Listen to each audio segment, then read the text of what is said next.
হঠাৎ মনে হলো রোজকার পাতুরিতে অনেক হলো, আজ একটু অন্যরকম কিছু বানানো যাক। তাই রান্নাঘরে হাজির হলো এঁচোড়ের পাতুরি। প্রথমে এঁচোড়গুলো টুকরো টুকরো করে কেটে ভালো করে ধুয়ে নিলাম। তারপর নুন আর হলুদ দিয়ে প্রেসার কুকারে সেদ্ধ করে জলটা ঝরিয়ে আলাদা করে রাখলাম। এবার একটা বড় বাটিতে সেদ্ধ এঁচোড়ের সঙ্গে দিলাম নুন, হলুদ, কালো জিরে, পোস্ত, চারমগজ বাটা, নারকেল বাটা, সর্ষে, কাঁচা লঙ্কা বাটা, রসুন বাটা, সামান্য চিনি আর একটু সর্ষের তেল, সবকিছু ভালো করে মাখতে এমন সুন্দর গন্ধ বেরোলো, মনে হলো রান্নাটা আজ জমবেই।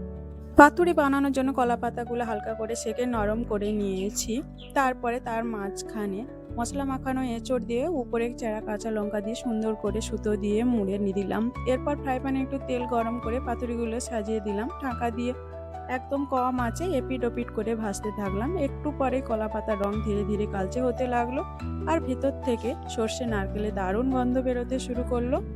যখন দেখলাম পাতুরি থেকে তেল ছেড়ে দিয়েছে, তখন নামিয়ে নিলাম। গরম ভাতের সঙ্গে এঁচোড়ের পাতুরি একবার খেলেই মনে হবে নিরামিষেও এর স্বাদ লুকিয়ে থাকতে